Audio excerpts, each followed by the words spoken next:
Right now, the government gives us IDs, driver's license, passport, social security numbers, and others. They're separate. You lose your license, you can still pay your bills. You can still go and buy groceries. So each card controls one door, not the whole damn house. Now picture one digital ID that holds every single key you have: your bank account, your health records, your travel, your phone, your ability to move and to operate. At first, you'll think, oh, well, this is convenient. One key for everything. No more passwords, no more fraud. But what happens when someday somebody else holds that key? They don't just control one door now, do they? No, they control your entire life. One click, boom, lights out. No money, no travel, no gas, no access. That is not an ID. That is a leash. And you are the dog. Please think on this. The entire future of the human race is depending on you to refuse digital ID. And here's how they're doing it in Italy. Massive protests are shaking Italy as citizens from both left and right unite against the government's mandatory digital ID wallet plan. Millions have refused to pay taxes and have called a general strike until the government abandons the European Union's forced digital ID rollout, which is set to be mandatory by 2026. Mainstream media, silent. But Italy has spoken loud and clear. We will not be controlled. Could this be the spark that spreads across Europe and across the world? There are two very clear choices now. We either rise up together in our millions and say no, or we follow China's example where one by one they have submitted in their millions to full control from the government. Welcome to you all. I think this is really the most important interview I've ever done, because the world is hovering on the brink of one giant boot on our collective necks, trying to silence our collective voices. So we've just come out of that saying the entire future of the human race is depending on you to refuse digital ID. Welcome Catherine Austin-Fitz, Alex Newman and Andrew Bridgen from the UK. Catherine, why is that statement so true, and why is it so important right now that every single person, especially the young parents, look in on this interview and watch the whole discussion today? Why is it so important right now? Digital ID is a fundamental piece of putting into place train tracks that give, on a centralized basis, total financial transaction control. So our transactions stop being something that we can freely do as we choose and are completely under a surveillance and tracking system and can literally control us each individually in very fine-tooth ways. So you can literally say, I don't want you eating real meat, you can only eat lab-grown meat, or I don't want you being able to go to a pub and drink, or the lockdowns are here and I don't want you leaving your house, so your money won't work if you leave your house. So we're talking about complete authoritarian control. We've lived in a world, Liz, where the central bankers control monetary policy, but not fiscal policy. And that's what so Alex and I are in the United States, that's what the Revolutionary War was fought about, taxation with or without representation. And now you're talking about the central bankers literally being able to replace legislative representatives in the executive branch and have complete control of fiscal policy through the money and literally put everybody in a digital concentration camp. So let's just tease that out. Monetary policy is all about the credit that's given to people, and fiscal is about the tax, is it not? Right. So it's running the currency. And you have to understand, this is not a change in the currency. Every 80 to 120 years, the central banks put us through a reset of the currency system. And often when that reset happens, you evolve or you move the currency.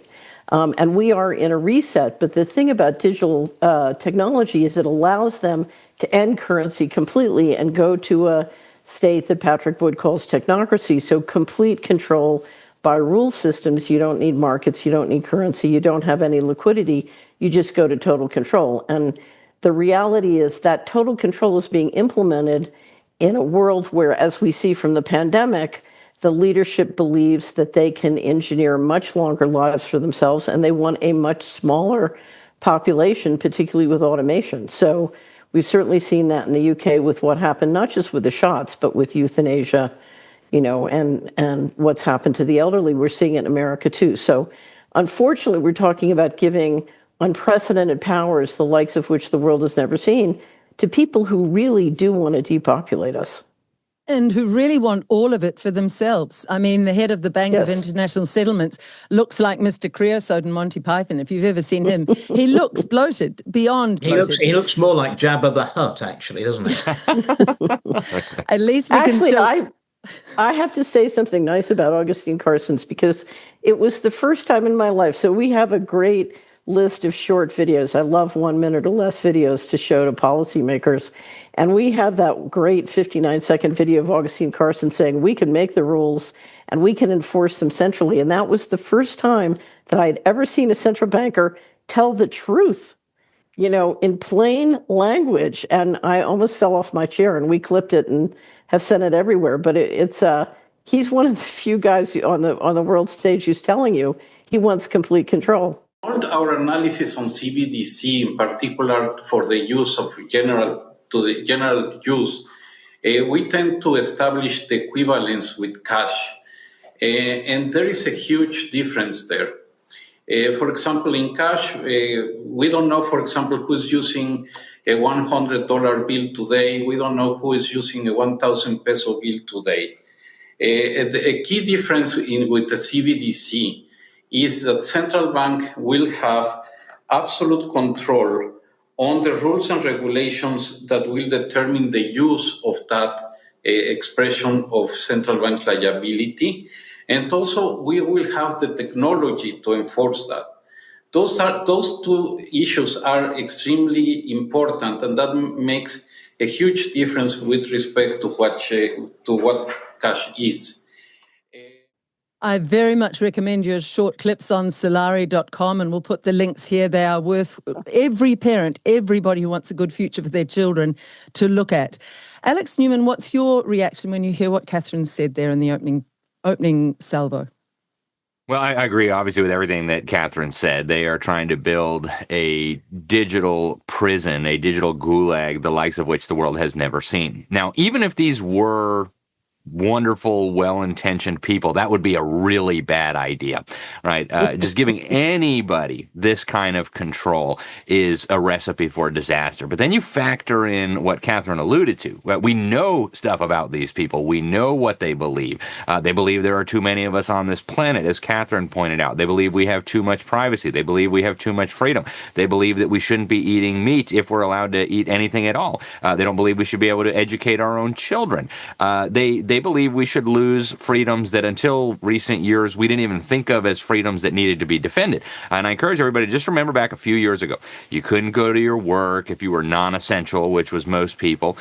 You could not go visit your grandma as she was dying in the hospital. You couldn't go to church, but you could go riot. So these megalomaniacs, the best thing you can say about them is that they're psychopaths. They have some sort of mental problem that makes them a threat, not just to themselves, but to all of us. I would argue that it's even worse than psychopathy. I believe there's a very real case to be made here that these people are under demonic influence, if you will. There's something that just makes them hate humanity, hate life, hate God. And so to give that kind of power, I mean, that's like giving a nuclear bomb to a mass murderer, a chainsaw murder. It's the most dangerous thing you can contemplate. And when you realize all the different things that they'll be able to control with these digital IDs and these digital currencies, and to go back to Agustin Carstens for a minute, he actually talked, I've got a video of him where he's talking about the unified digital blockchain ledger, where every asset in the universe will be tokenized, and you'll only be able to interact with that with your digital ID and your central bank digital currency. They'll be able to shut off any person in the world from being able to interact with society. This is probably the worst idea that a person could think of, and yet we're being stampeded into it as we speak. We all just saw the British Prime Minister come out and say, you're not going to be able to work if you won't take this digital ID. It's rolling out even here in the United States. I can't emphasize strongly enough that we must fight this with every fiber of our being, like our very lives depend on it. Because they do. Andrew, right. you've been a leader in the UK in pushing back against Starmer's tyrannical overreach. Tell us where the petition is at. Do you know the numbers that have signed that petition in the UK? And just give us an overview of the UK at the moment, a snapshot. What's happening there? No, it's nearly 3 million. I think actually they switched it off at about 2.85 million because it had got there in a matter of days, and they normally run for 6 months. But I think it was switched off because it was just too embarrassing for the government. I think I agree with what Alex and Catherine have said. It's been clear to me for quite some time that the social model selected by the world's elites behind the scenes is the Chinese social credit score system. They've decided that's the desirable social model for the world, and our governments around the world are in lockstep once again, implementing a policy which they've never sold to the people. It wasn't in their manifestos. It's just being implemented surreptitiously. I think if we can stop digital ID, that means that basic Agenda 2030 can't happen, can't be inflicted upon us without digital ID. There'll be no carbon credit scoring allowances. There'll be no central bank digital currencies or tokens. And I've been very clear from the beginning. I've told people that this is so important. If you say yes to digital ID, you'll never be able to say no to the government ever again. And you'd have to trust this government, it's the most unpopular government we've ever had in the UK in record time. But not only this government, you'll have to trust future governments that you don't know who's going to be running those governments. And you'd be giving away your freedoms. Not only your own freedoms. There's no way out of digital ID. It's a trap, and it's always easier to avoid a trap than get out of it once you're in it. I don't think there's any way out of it once you're in it. They'll have so much power over us. And you'll be condemning not only your children, grandchildren, but future generations of our nations yet unborn to effectively digital slavery. And they'll never know the freedoms that we gave away. And they're not our freedoms to give away for future generations. And this is the hill, I'm afraid, another hill we have to stand on and fight on. And this is the one to be prepared to die on. I said to a young woman the other day, you will have to be prepared to sacrifice things, to sacrifice convenience and ease if you want freedom for your children. So I'm going to ask everybody at this point, please repost this interview to at least 100 people, because the government is already censoring many of us and trying to shadow ban. I know, Andrew, you have a lot of that. So if you repost it personally, it gets around the shadow banning a little bit. Thank you for doing that. So, Andrew, you posted the little children that we saw at the opening here, all with a QR code, as if they are a barcoded item in a shop, all waiting for mandatory vaccinations. If we say no to these vaccinations, we lose all our privileges in society. Do you think it could get this bad? I've already seen people in the UK who've gone against the narrative have threats of having their children taken into care. I mean, that's been used in the UK for a very long time as intimidation to parents to get them to get into line. And that's without the sledgehammer of a digital ID linked to a social credit scoring system and central bank currency or tokens, which can be turned off at will. And also, I mean, if this comes in, they don't need to build the walls, as Catherine rightly pointed out. They don't need to build the walls around our 15-minute communities. They just program your bank card so your card doesn't work more than 15 minutes away from your home, and that'll decide which shop you go to, which facilities you can use, and that's, people just are sleepwalking into this. And it sounds almost unreal. They cannot believe that a government would inflict this upon them. But that's why they're not talking about it. That's why they're bringing it in quietly. It's always for your convenience and for your safety. Well, I think it was one of the early American revolutionaries that said that you're always being asked to give up your freedom for safety and convenience. Well, if you do that, you'll end up with neither freedom nor safety, and the only convenience will be that the government will be able to manage every aspect of your life very easily. Catherine, let's really unpack it now then. If we have a look at this video, it shows, we'll just put this over while we keep talking. This shows a young Chinese woman who's just been arbitrarily locked out. She can't leave her smart city. She doesn't know why. There's nobody there to tell her, but her card pass won't work. And you can see she's trying every single exit from this city. You really realize when you watch this little video, this little snippet, it's open air prisons that they have planned for it, is it not, Catherine? It's open air prisons, but it's the kind of open air prisons you would use for livestock. So we know that the World Economic Forum has said it's 2030 and you have no assets. They're very serious about this. It's by controlling financial transactions that you can siphon off and take those assets in hundreds of different ways. And I have many people say to me, I don't care. I don't have a lot of assets. I said, you have your children. What you're doing, if you look at every pedophile scandal we've dealt with for decades now, including, of course, in the US, we're having a big brouhaha about the refusal to release the Epstein files. You're basically saying, okay, the people who ran the Epstein network, who participated in the Epstein network, now have the power to literally force you to turn your kids over to them. Is that really what you want? And you're giving them literally that power. They won't need Epstein anymore to recruit your children. They'll just take them. So this is, I don't think people understand how dire ultimately, and the trick has been to build the corrals around us. So we've built 3 walls of the corral, and digital ID and programmable money in combination put up that 4th fence. And then we're in an entirely new world that most people can't fathom, because we've enjoyed liberty, we've enjoyed financial transaction freedom. We can't fathom what this world is like, nor can we fathom the fact that we're looking at a leadership that has absolutely no empathy towards us and feels towards us the way a rancher might feel about livestock he's ready to auction off. That is horrendous, Alex. That's horrendous, that we are absolutely nothing to our leaders, who are meant to be our servants, who are meant to be representing us. They loathe us, don't they? This crop of they leaders. absolutely do. Yeah, I would argue that it's even worse than livestock. I've got livestock, and I like my livestock. The Bible says the righteous man takes good care of his beast. And in any case, it's an asset to me, right? Even if I didn't like my livestock, even if I thought you're a smelly cow, I don't like you, at least it has value for me. I have a vested interest in taking good care of it so that I can sell it at some point and make some money. These people actually hate us. And if you listen to them closely, it's actually very, very clear. I'll give you an example. I go to these UN climate summits every year. I'll be going to one in just a couple weeks in Brazil.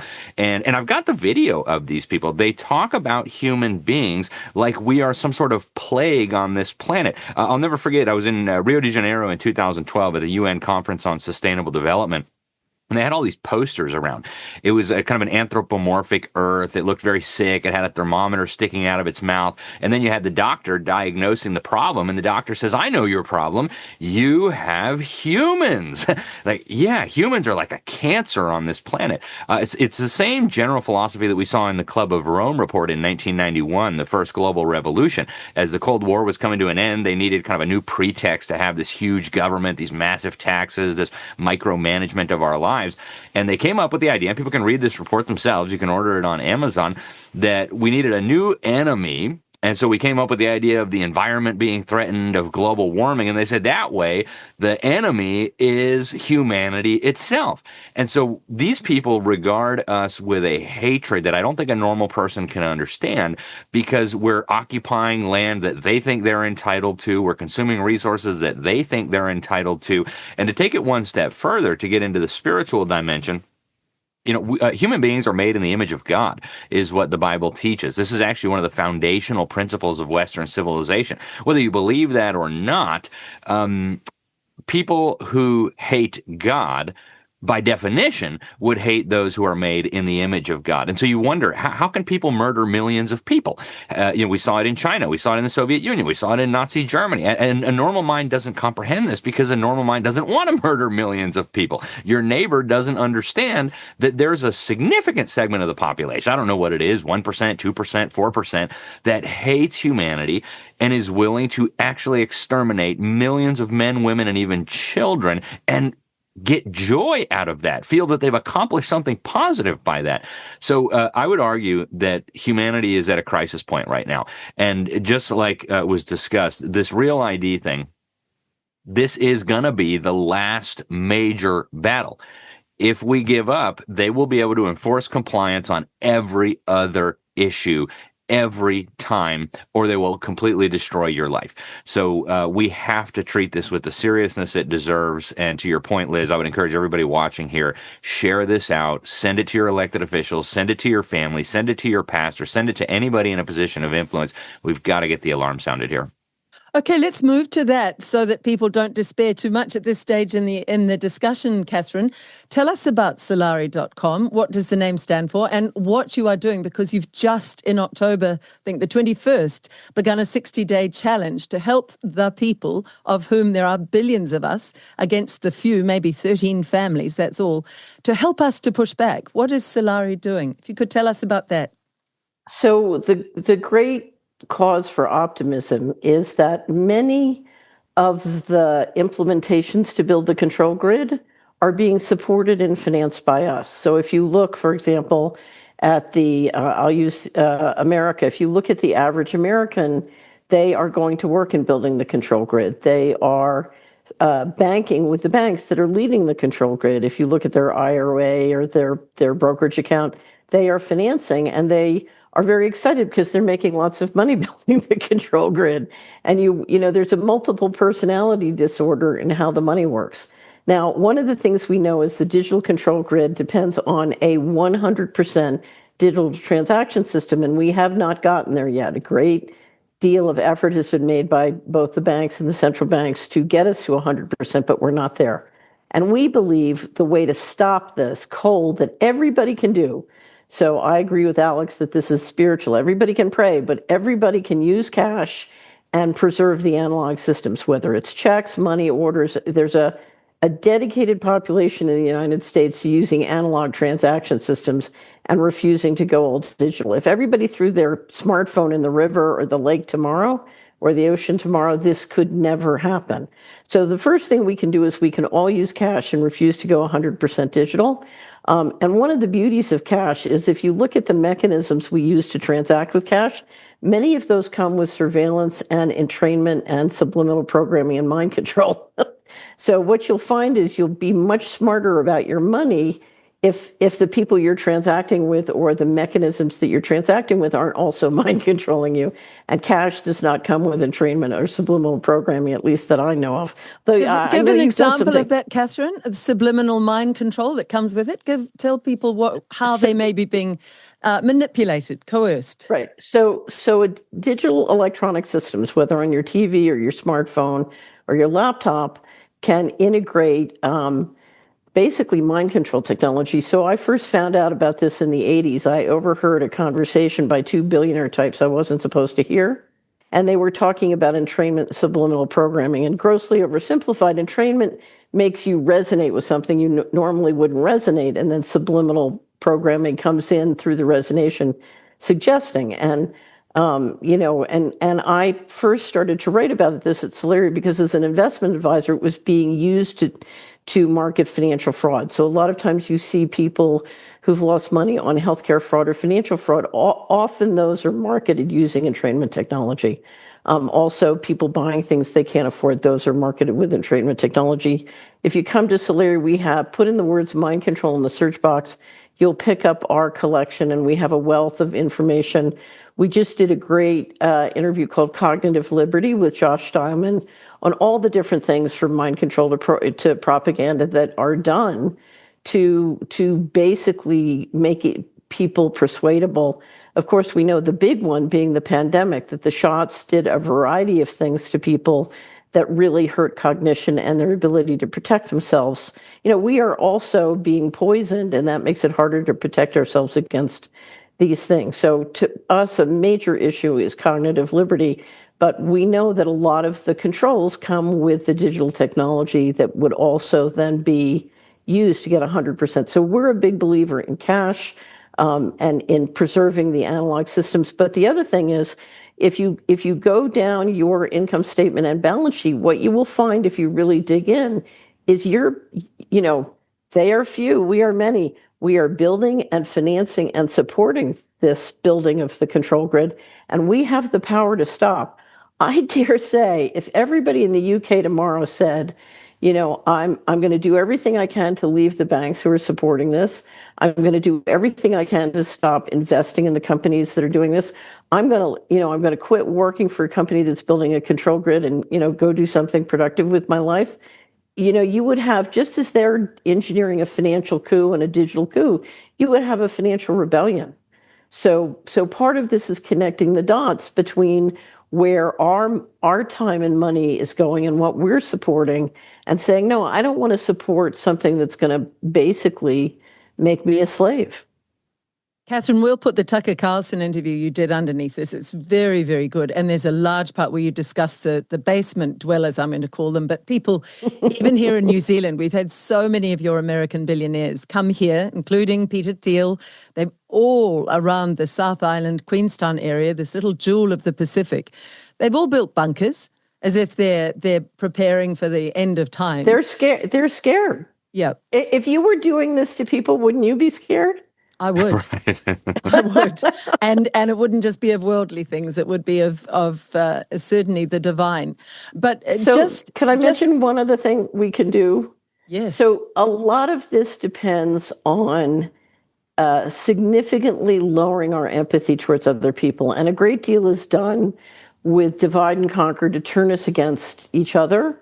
Yes. And this really is the mega rich versus everyone. And so it's very important not to let your empathy and your concern for other people be turned off, but instead to engage, because many of these solutions come down to, can I build local food systems that are healthy for me? Can I build local health systems that are healthy for me and that I can trust? I'm always telling people the currency of the future is relationships of trust. So get back into building those human networks, particularly around you and locally, that will allow you to pull out of a system which is really poisoning you. But can we go back to what you said to Tucker about the time that you were offered a place in that elite, if you like it, I call them the parasite class, the parasite basement dwelling areas. And you talked about, you felt as if there was a locker down there with your name on it. But that was something made you decline. Something made you decline entry to this very exclusive club. What was that, Catherine? Because that applies to all of those who are helping build this prison. So if you read my online book, what I knew coming out of the Bush administration is we had two choices. We could decentralize economic, political, and power in a way that built new and explosive wealth by using this technology to do that, or we could apply the technology for complete control. And it was clear to me that they kept choosing complete control, and I was convinced it would fail. And so I said, I'm just going to work on the alternative and building something, because when this fails, we need an alternative. We need we need a model based on human liberty and freedom that is also wealth building. And so that's what I want to work on, because I'm convinced that this will fail. My problem with what they're doing, even though eventually it will fail, I don't underestimate their ability to kill and destroy, so much of what we've built in the Western world. They're really out to destroy Western civilization. Why are you convinced it will fail? And then I want to go to you, Andrew. Why are you convinced of that, Catherine? If you study science or spirit or scripture, what you understand is the universe is alive. The universe is intelligent. We share intelligence with the trees, with the animals, with the, and all of creation is basically bursting with divine intelligence. And you can't digitize it. They have plans to digitize the Amazon and plans to digitize the rivers and the space fence to digitize the atmosphere. And it's like you're trying to replace God with something, a control network. And when you look at what the plans are, what you realize is you can't digitize God and you can't replace God. All you can do is make a mess. And if you look at how environmentally damaging and how wealth destroying it is, one of the great moments of optimism for me was when I simulated digital technology what we could do to optimize the investment of federal credit and appropriations by place in America. And what I realized is our economy is so suppressed because of the price of tyranny, just from the tyranny that Alex is describing in education or Andrew's been describing in politics. Tyranny is very, very wasteful and expensive. And I've been able to prove that mathematically by simulating sort of local economies and what is possible. And once you know what's possible, you realize, this model is going to fail. It's heartening. Andrew, do you feel the same? And if so, why? Why do you feel it will fail? Well, 14 years in Parliament and observing what was going on, I don't think we've ever had free market capitalism. I think we've had crony capitalism, and that isn't driving up. That's why we have tremendously low growth rates in the so-called developed world, because it's not real free markets, and the best companies with the best products aren't the ones that are thriving, because it's a club, and if you're not in that club, you've got a big problem. And if you're in the club, you don't have to make the best products most efficiently to control the markets, and that's where it's all gone terribly wrong. I agree with many of the points that have been made, especially about our ability to influence. Although the ruling elites and the big corporations, they are still sensitive to influenced by the public. I mean, we've had the introduction of Bovir into dairy products to limit the methane emissions of cattle, of dairy cattle. Ludicrous, untested. The public have very little confidence in that, in their food supply, especially following the pandemic and the vaccine rollout. And a major company over here has had to announce that they're pulling out of it, because obviously they didn't say why they were pulling out of it, but the reason they're pulling out of it is no one's buying their products anymore. And that is the power of the consumer, the public, to influence policy. And they can have promised everybody they're going to keep, pumping Bovir into our food supply, but ultimately they're going to have to stop doing it because people just don't want to buy those products. I think there's two existential threats to us at the moment. Obviously, clearly, digital ID, which we've already touched on about how it's fundamental for the plans of the World Economic Forum, etc., to implement Agenda 2030. But I think the other thing is we've just got to keep ourselves out of a major conflict, which is the other angle or arrow to their bow. Obviously, if they can get us into a big war with Russia or China or both of them, then they can basically inflict martial law on us. And then they've got another excuse to say we've got to have ID cards or digital ID, because we always have ID cards during times of major conflict. And if we can do those two things, keep us out of digital ID and a major war, the truth's going to come out. The problem is that the other side know that as well, and that's why they're pushing so hard on both of those issues to actually get back control. I think they need the digital ID because so many people around the world have been slapped wide awake by the overreach of our governments during the COVID so-called pandemic, and they just need to reassert control. They can't sell it to the people. No one's going to vote for this. Very few people are going to vote for it. So they're bringing it in through the back door. And if we raise enough awareness, I think people are going to. But 66% of Brits now don't want digital ID. Alex, are you with the other two? Do you agree that it will fall over? But what's your time frame, and what do you think are the obstacles? Yeah, right now, I can't say it with confidence where I think we'll be in the next few years. Over the long term, I have 100% confidence. There's not a shred of doubt in my mind that this whole wicked system is going to come down. The people will be exposed, and there will be justice. 100% guaranteed. Not one doubt in my mind. I've read the end of the book. I know where this goes. But in the meantime, I think we're probably in for a very wild ride here in the short term. When the World Economic Forum started using the term polycrisis a few years ago, that was what I had been warning about already for years. And Catherine mentioned Patrick Wood. He had been making similar warnings as well. they're going to be throwing at us, I think, crisis after crisis after crisis that will probably make COVID, in the words of Klaus Schwab, look like a small disturbance compared to the cyber pandemic and the food crisis and the wars and all the rest of it that they're planning on unleashing against us. I do believe they want to bring about a civil war, not just in this country, but probably throughout the Western world. I'm seeing some very troubling things happening in Ireland right now, I think being engineered with tensions being inflamed on both sides. So in the near term, I'm very concerned that we're headed for some very significant turbulence, if we want to put it mildly. But we did see during COVID, I think, some really, really encouraging signs. Yes, it was demoralizing. You know, if you had asked me in 2019, would 65, 70% of Americans go along with this if they said there was some kind of invisible enemy and we all had to give up all of our freedom? I'd say, that's ridiculous. We're America. Like that. That's not going to happen here. I was very disappointed to see so many of my fellow Americans fall for this because they were in terror from watching too much TV.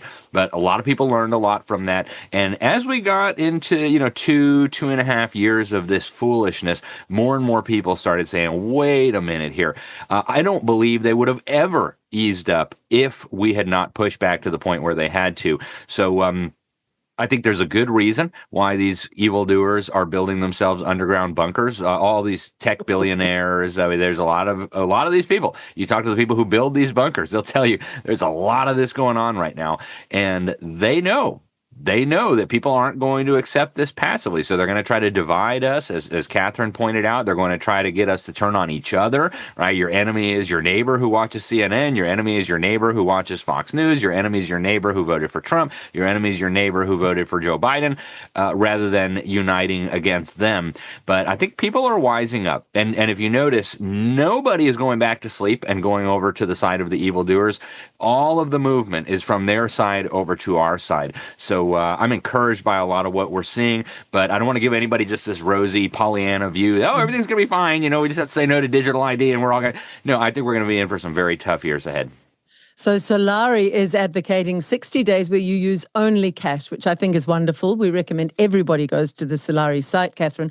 But let's get into the minutiae of digital ID. One of the things people say to me often is, yes, but we already have digital ID. It's okay. It's not too bad. Why is the actual government-enforced digital ID so markedly different, and what will it lead to? And I want to just put in here, New Zealand is covertly, very quietly introducing it. You have to really hunt it down, and in it they say, oh, it'll all be fine, and it's for your convenience, for your safety. That sounds very familiar from the pandemic.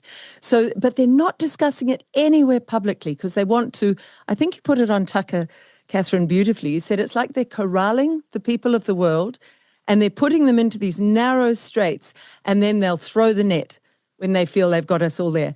So what is it that people really need to understand about the effect of this? Why is it so different from what we have now? So we've all been watching the data centers be built, and a lot of enthusiasm about AI.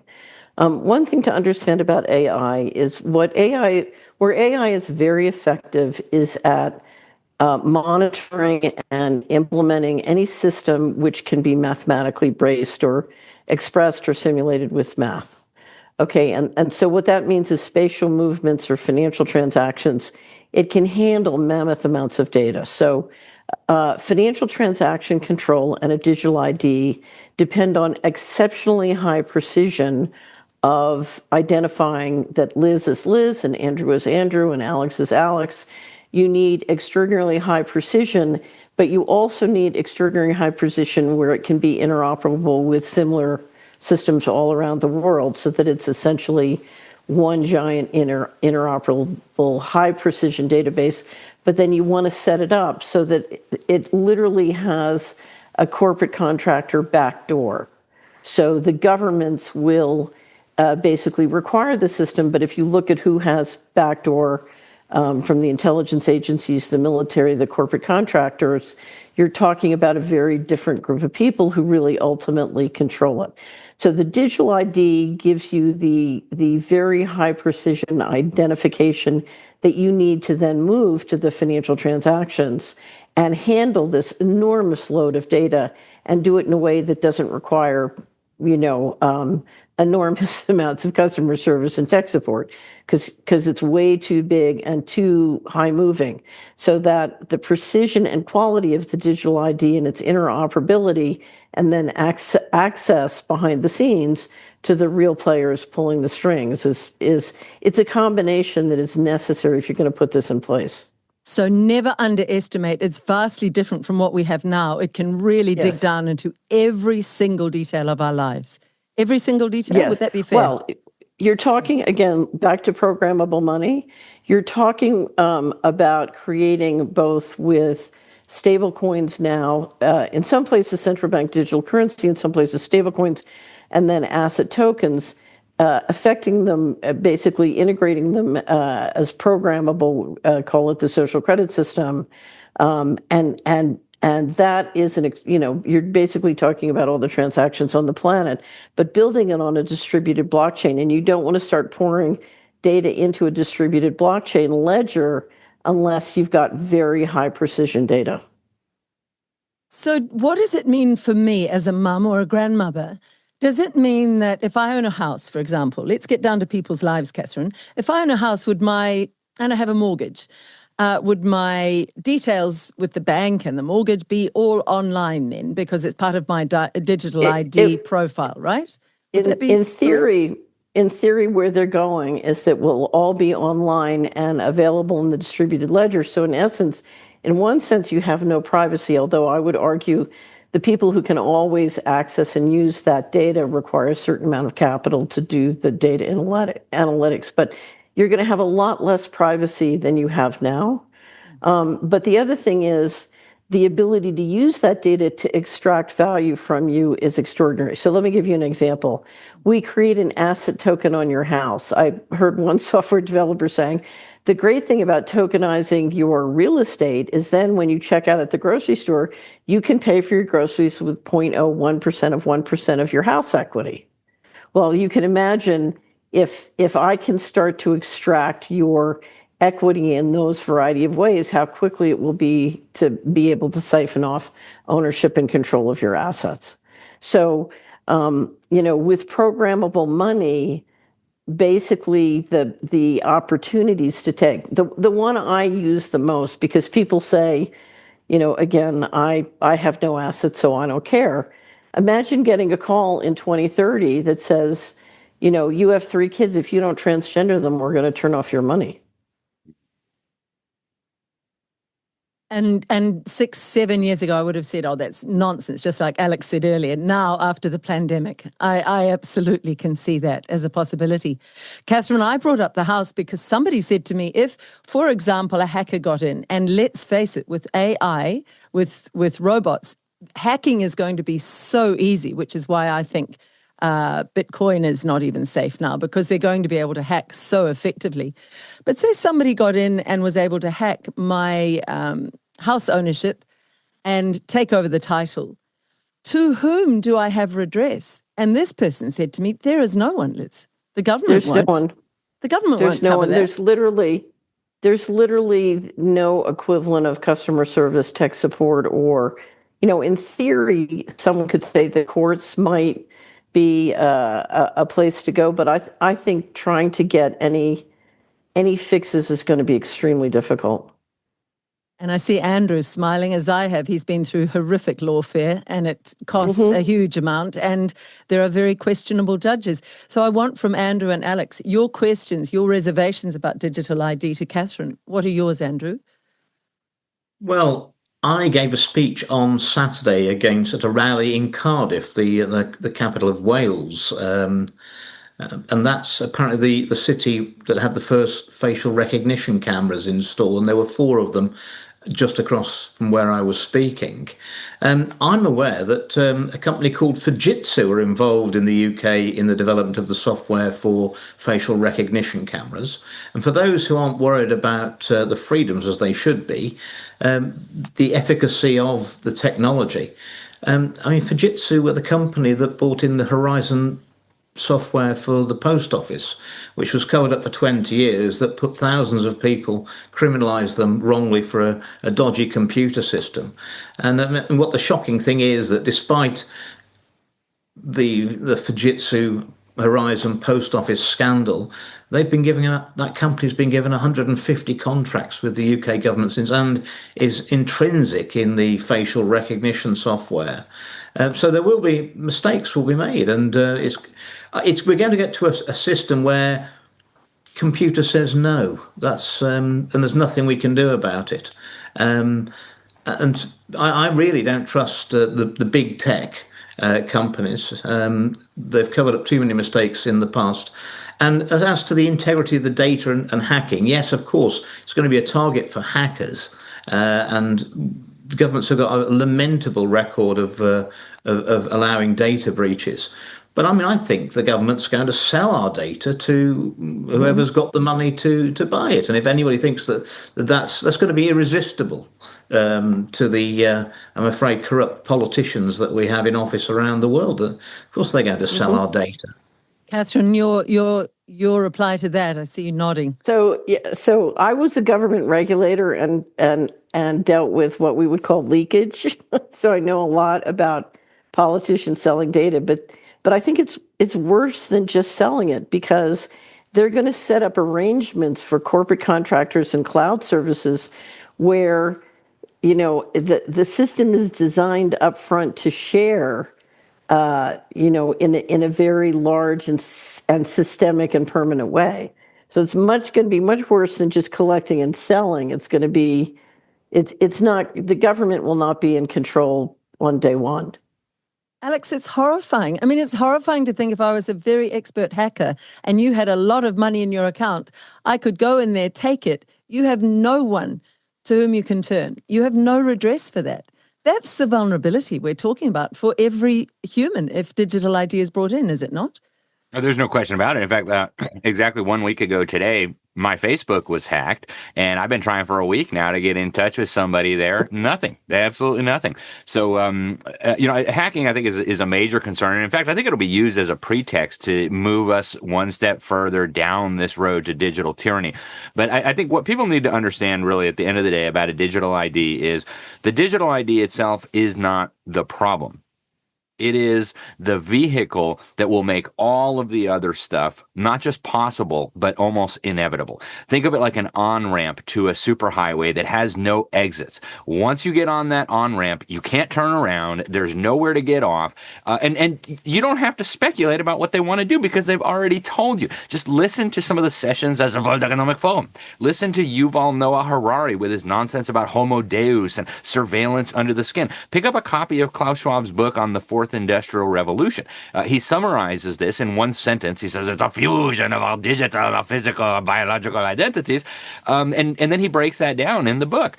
He talks about mandatory government brain scans to determine whether you're thinking thoughts that might represent a security risk. I mean, that's the kind of nightmarish future that these megalomaniacs and totalitarians have planned for us. And the digital ID is the critical piece of the puzzle that's going to make it not just all possible, but inevitable. Once they have you in that, they can give you as many boosters as they want to give you. They can, we've heard all of them talk about it. They're literally marketing this to Americans now on NBC fake news. You're going to have your chip under your skin, and it's going to be your digital ID and your digital wallet. I mean, the EU is rolling out right now your digital wallet with your digital ID, your digital currency. It's happening as we speak. It's not a hypothetical future threat.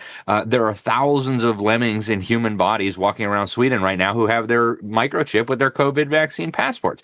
Once they take that last critical step, which is the digital ID, that'll be your access for being able to work, being able to access healthcare, being able to go shopping, being able to get your children enrolled in any kind of school or program, there will be no turning back. If you say no to any of the future things, you'll just be locked out of everything. So that, I think, is the real threat that people need to understand. It's not like the digital ID itself is going to be the end of the world. It's that the digital ID makes all of these other evil things practically impossible to resist. And so here is where we have to make our stand. I've been warning about this for at least 15 years. I mean, when they came out with ID 2020, this was, I think 15 years ago, I did an article about this in the New American. It was already obvious to me then. People can go back and read that article. It was Bill Gates, it was Microsoft and Gavi, it was the Rockefeller Foundation. Like, I mean, why were Bill Gates and the Rockefellers plotting to give us digital IDs at the international level 15 years ago? Was it because of COVID? No, it's because they understood it. And at the same time, by the way, they launched the Better Than Cash Alliance. This was 2012. Again, I covered this in TNA. Ford Foundation, United Nations, Bill Gates, I mean, all the same suspects, Visa, MasterCard. They've been planning this for so many years. So we don't have to speculate. We know exactly what they want to do with this. And the hacking, the cybercrime, all of that will be a great excuse to move us more in that direction. And it's being implemented, unfortunately, piece by well-meaning people. Texas is having this debate right now. They want to make you have to give your ID to all these big companies to be able to access pornography. Now, I don't think people ought to be accessing pornography. That's my opinion. But the idea that the legislators are being told is, well, this is how we're going to protect children from pornography. So each little piece of the infrastructure is being built with seemingly good motivations. The digital ID is the big prize, after which there will be no exit. There will be no U-turn. So folks, pay attention here. Catherine, the UN, what's the role of the UN in all of this? And I think we do need to move to Agenda 2030. And my question, when is Bill Gates going to be locked up? He is just so evil. But the UN's role in this, Catherine? So the UN is a collaborating, coordinating body. And to me, the real power, of course, is where the money is with you have the World Bank, the IMF, and the BIS, and these other organizations that have sovereign immunity. And so we've created an international construct of organizations that have sovereign immunity and extraordinary resources to provide a forum to not only collaborate about these things, but incentivize everyone to help. In America, the UN has less of an impact than I feel it does when I'm in Europe. I will say this, and I wanted to respond to what Alex was saying. We have seen remarkable moments of good news in the last year. So after the floods in East Tennessee and Western North Carolina, the central banks in Scandinavia, who've been in the lead of getting rid of cash, came out and said, you can't depend on the electrical systems. And we really do need cash, and we're not going to be resilient. And so we've seen all sorts of disasters around the world and people saying, wait a minute. It happened in New Zealand, Liz. I don't know whether you saw it. The governor of the Central Bank of New Zealand, after the cyclones came out and said, thank heavens we had cash, we would have been toast because you can't depend on the electricity. So there are bright spots here, but I have to tell you, it's what Andrew described. If everybody woke up tomorrow and tried to use cash as much as they could, whenever they could, and started rejecting these systems, it could absolutely get walked back. And so the state of play here is, will enough people in the UK and Europe and the United States take responsibility to say, no, I'm not going to comply? That's the question. Will they do that? And I continue to see too many people saying, as long as I can make a lot of money, I can protect myself. That used to work. When I was on Wall Street, that system worked. Now it doesn't. So when Andrew was offered the chance to get whatever he wanted, whatever he had asked for, when they rolled this out, it could have gotten walked back or taken. That's what you have to understand. The system of, there's a workaround for me and I can make enough money and go to my bunker in New Zealand. It's not going to work this time. So there's no out from this unless we do it together. That's profound. Before we came to air, Andrew, we were talking as Catherine came on the call about the time in your office in Westminster. You were offered whatever you want, Andrew. And your reply was, just very briefly, for people who haven't heard that story, your reply at the time? Well, I was shocked. And I said, what do you mean I can have whatever I want? They said, well, just tell us what you want and we'll get it for you. And in return, they wanted your silence. Well, they wanted silence and compliance with the narrative. And I said, is that the game we're playing? And they said, that's the game we always play. I said, well, anything I want? They said, well, pretty much. I said, in that case, then if that's the game we're playing, I want the Prime Minister's resignation letter. Can I have that? They told me I couldn't have that. And I said, well, that's a shame because I don't want anything else, do I, if that's the game we're playing? If we go into digital ID, Alex is absolutely right. That opens Pandora's box to everything else that will be inflicted upon us. We can't. We are currently in a sort of global tyranny, and it's quite dark, and it's going to get worse. It's going to have to get worse before it gets better. The darker it gets, the nearer we are to the end. Is the comfort I take, and ultimately we're never going to comply our way out of tyranny. I think RFK Jr. said that a few weeks ago, and he's absolutely right. The people who are pushing digital ID on us, they're the same characters who told us that the vaccines were safe and effective during COVID. These are self-confessed Malthusian eugenicists. They haven't got the best intent for humanity, and we're going to have to take a little bit of discomfort. But a bit of discomfort now is going to be better than the future we'll assign to ourselves and our children if we accept the tyranny of digital ID for an easy life. It won't be an easy life. It will be a life that will be barely worth living if we accept this. And I come back to what I said at the beginning, that if we say yes to digital ID, we'll be in a situation where we'll never be able to say no to our governments ever again. And we're heading very fast to the Chinese social credit scoring system, which will be inflicted upon us with all the control mechanisms that comes with it. I want to put in here a clip from Vandana Shiva, who talks about what happened with India when they brought in digital ID and this centralized monetary system. And Catherine, perhaps you can talk about this after we have a look. My country was the first where they made cash illegal. 2016, digitalization was forced on the country. 8 o'clock in the evening announced midnight, cash was illegal, the big notes. And 70% of the economy crashed. This digitalization is now going all over the world, and there's a war on cash. They call it war on cash because cash is merely a medium of exchange. It has no value in itself. It's just a promise. You read the dollar note, it says, I promise to pay the bearer. When it's digital, even a credit card, you're giving rents to the global financial system. But when it's cryptocurrency in the hands of algorithms, in the hands of big tech, they will do what is happening in China. Create social credit system to decide a new caste system.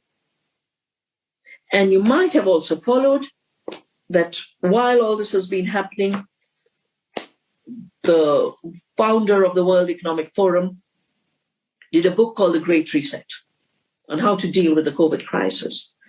And everything we're seeing unfold is part of that Great Reset. But an element of that Great Reset is you will own nothing. If ever there was a time for humanity to wake up, now is the time. So, Catherine, that was 2016. And just tell people what did happen in India in a little more detail. It was an horrific experiment, but nonetheless, the experiment for what they want to roll out, was it not? Yes, so they implemented a digital ID. My understanding is also with biometrics, but they pulled in a lot of the large cash bills and forced conversion. And what you see is, again, this dynamic of centralizing control of the economy creates a lot of billionaires, but it shrinks the pie. And if you look at the devastation in terms of shrinking the pie in India, it was quite horrible and extraordinary. And that's what I said. The good news here is our pie is so shrunken that we can't imagine the wealth production that could occur if human liberty was allowed to basically, if we went back to if in a world where liberty and entrepreneurs can flourish, the wealth creation is so beautiful, so amazing, is so exciting. Imagine a world where everybody was eating healthy food and had plenty of energy. I mean, it's just, I know what can be, and I know the extraordinary harm done to people in the economy from this tyranny. And I think if I have to say anything, the history of freedom is it always looks dire and hopeless, and then, magically at the last minute, freedom sort of takes over and wins. And we've seen that many times, both in Europe and the United States. And I'd love to share some stories someday if we have time. But, we have to get there, and we have to believe it's possible. And for me, I've spent a lot of time in my life with the central bankers and the people doing this, and I have to tell you, I would rather, I'm like RFK, I would rather die in the barricades than go into the system. I will not live in the system they're planning for us. It's not worth living. And so you have nothing to lose by using cash and doing everything you can to refuse to comply now, because whatever the inconvenience, it's far better than what they're proposing. It's not a world you want to live in. I want to come back to you after we just farewell Alex, who I know has to go now. Alex, your final words on the discussion so far. But had people said no in the pandemic to the forced jabs? So many I've interviewed have said, I was crying as they jabbed me. I didn't want it. I always wanted to say in the interview, if you'd only said no and sacrificed, we wouldn't be where we are now. So the point of that story is, if people say no now, we won't be getting on that highway, that ghastly highway to hell that you described, to quote AC/DC. Alex, your final words, just your final words for today, and we'll talk to you again very soon, I hope. Yeah, thank you, Liz. And, I'm here in Florida. We really, not only did we say no, we encouraged our elected officials to say no. So, for example, on the vaccine mandate that came from Joe Biden through OSHA, our governor called a special session of the legislature. We passed a law saying that anybody who fired anybody for not taking the shot was going to pay a fine that was 10 times larger than whatever the feds were going to fine you. So I would encourage people, work with your local, with your state elected officials, depending on what jurisdiction you're in, to try to push back on this. I was just in India a few months ago, and the system is already out of control. They wouldn't even let me buy a few things for my wife at the mall without a smartphone. And I don't carry a smartphone. I don't have one. I use a flip phone. So I had to actually ask my friend, like, hey, can I borrow your smartphone so I could buy this dress for my wife? It was absolutely ridiculous. But that's just the beginning of what they're planning. And, India has been praised by Bill Gates for being a pioneer on this digital public infrastructure. I think they've had a little bit of an easier time implementing it in India than they might in the Western world, because we do have these traditions of liberty and organized resistance to tyranny. But it is essential that we resist. And I'll just leave folks with this. Over the long term, I think the critical place where this battle is happening is actually in the hearts and minds of children. And so I always sound like a broken record because I'm always talking about education. Folks, we can fight digital ID and central bank digital currencies and all the rest of it until the cows come home, until we're blue in the face. It's not going to make one bit of difference over the long term if these evildoers indoctrinate and brainwash 85-90% of our children. They will win. The totalitarians will win over the long term. Every time it's just a waiting game for them. So I would encourage people, take immediate steps. You don't need to wait for a law to pass or an election or anything like that. You don't need permission. Take immediate steps to protect your children from this brainwashing so that they don't end up not just submitting to this evil 5, 10, 20 years down the road, but even begging for it. You asked about the UN. The UN is, I believe, a critical mechanism for this. They use the three-legged stool approach, where one leg is governments. That's where the UN comes in, all the national governments of the world. The other two legs, business, private sector, that's the World Economic Forum, and then religion, which we'll save for another day. But they're working to bring all the churches, imams, rabbis, everybody together on this. So, folks, it's a multi-pronged assault. Your children are going to be critical to this battle, and it's been a great honor to be here with you guys. I'm so grateful for the opportunity to share on these things, and I hope we'll all talk again very soon. It's lovely to talk to you, Alex. I know you do have to go. There was one metaphor you gave in another interview. I want you to repeat it here. You said if a building was burning in your children's school, you wouldn't go to the school board and ask them to change the policy on burning buildings. You would race into that school, grab your children, and take them home safely. That's the equivalence, isn't it? Yeah. And it's even more urgent than that, because a burning building will hurt your children physically, which is bad. None of us want our children hurt physically. I've got 6 so far, praise the Lord. But it's even worse than this, because they're being destroyed physically, morally, mentally, academically, spiritually, emotionally, in every possible way. They're being destroyed. They're being conditioned to love slavery, and that is simply unacceptable. So, folks, run into that burning building, grab your children. I would encourage people, make sure you're finding good information. The censorship's going to increase, so sign up for the Solari Report. Keep following Liz and all the different platforms. You can get our newsletter at libertysentinel.org. You can get our free daily headlines at thenewamerican.com. Lots of resources there, folks. There's no excuse to not be active in this battle. And thanks again, Liz and Andrew and Catherine. God bless you guys all. Bless you too, Alex. Thank you. Just back to the UN, Catherine, while Alex leaves our discussion. The UN, we hear now, is potentially going to be headed by Jacinda Ardern if the awful Helen Clark, who also wanted to head up the UN from New Zealand, has her way. Helen Clark, a rampant communist, and Ardern the same. These people are... I mean, this woman sells herself through movies and a book deal and all sorts of things as this compassionate woman. She is widely loathed in New Zealand. She was the cruelest prime minister we ever had. But they don't stop. The Bill Gates, all of them, they keep coming at us. Should Gates be behind bars, in your opinion? Should Ardern? So, I would say we have a tradition in the United States of a death penalty, and treason requires, calls for death penalty. So I wouldn't necessarily put him behind bars. But, we're talking about people who are engaging in planning and implementing depopulation. Yes. So, and that, and we continue to see leaders who are very effective at implementing depopulation promoted and supported and encouraged. And I think, it's pretty simple. I never worry about sort of those guys rising in the system. We have to let go of all of that. There's a system, its goal is depopulation, its goal is to serve the mega rich, and we just have to stop supporting it. And what I see are millions of people every day supporting and believing it and paying attention to it and listening to it. And we just need to understand, they are our enemies. We need to let go and stop giving them energy and stop supporting them. Andrew, your reaction to that?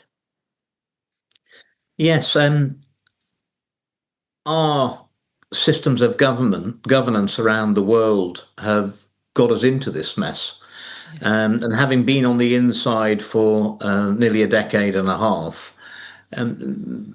what disappoints me currently, we don't have any political figures who are talking about, radical reform of our system of governments, because I honestly don't think that the system that's got us into this mess and is keeping us in this mess, exacerbating this mess, is the system that's going to get us out of this mess. I agree with Catherine about the ultimate sanction for those who've committed crimes against humanity, and that's what I think's being committed and has been committed by those in positions of power and responsibility around the world.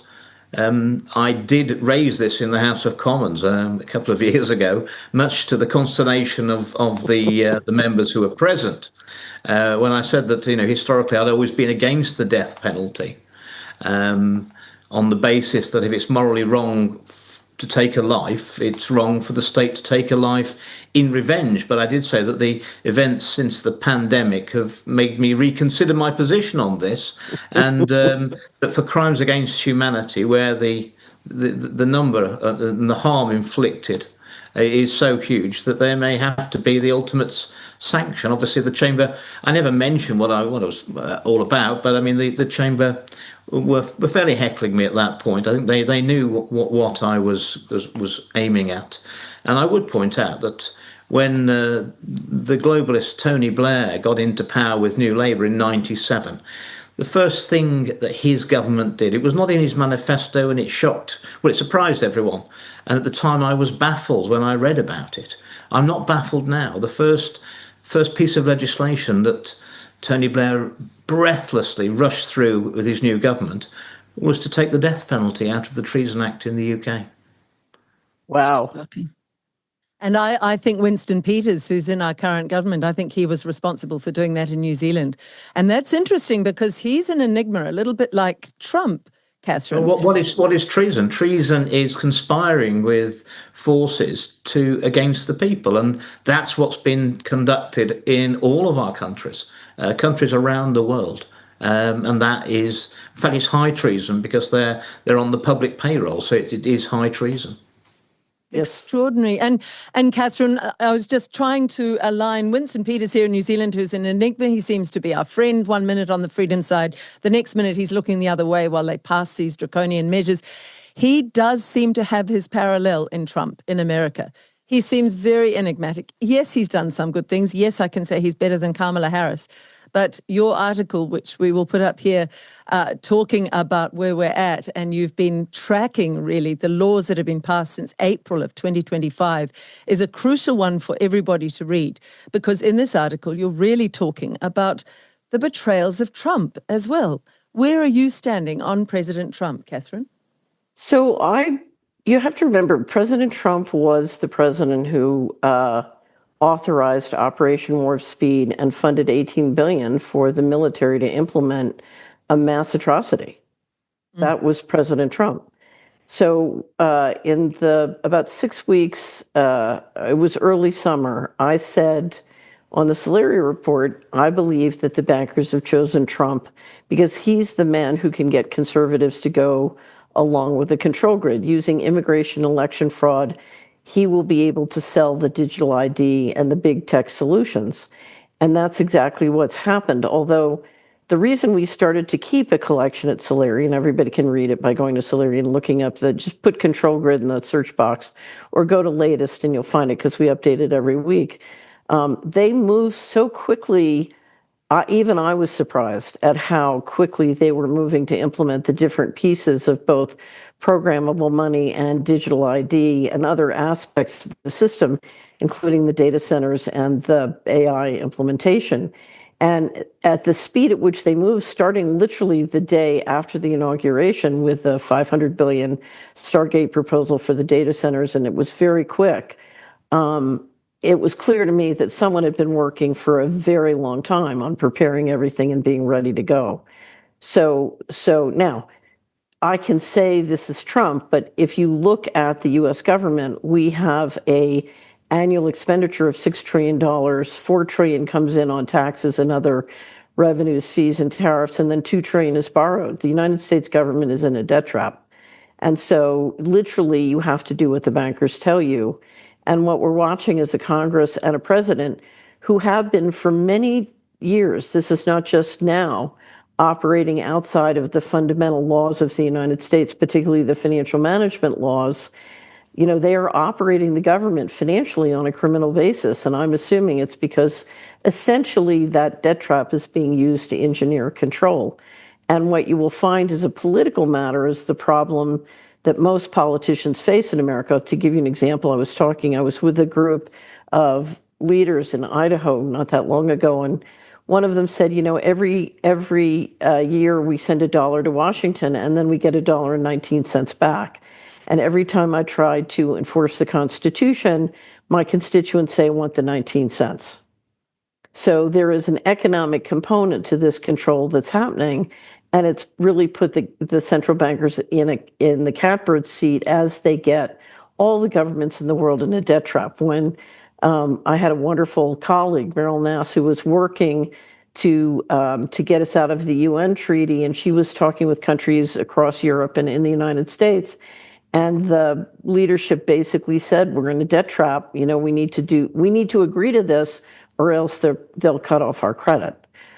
And so part of real solutions means we have to get deeply into the money. And the little secret that we've been talking about here, Liz, is if you give control back, you know, to a liberty-based entity or government or people, they don't need that 19 cents. If they have the flexibility to make that dollar work behind freedom, entrepreneurship, innovation, we don't need their 19 cents.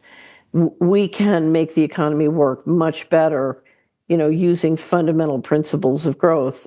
We don't need their 19 cents. But right now, I think there are many politicians in that debt trap all around the world who think they need that 19 cents. Not only do you have a prodigious intellect, but you've also worked at the upper levels of finance.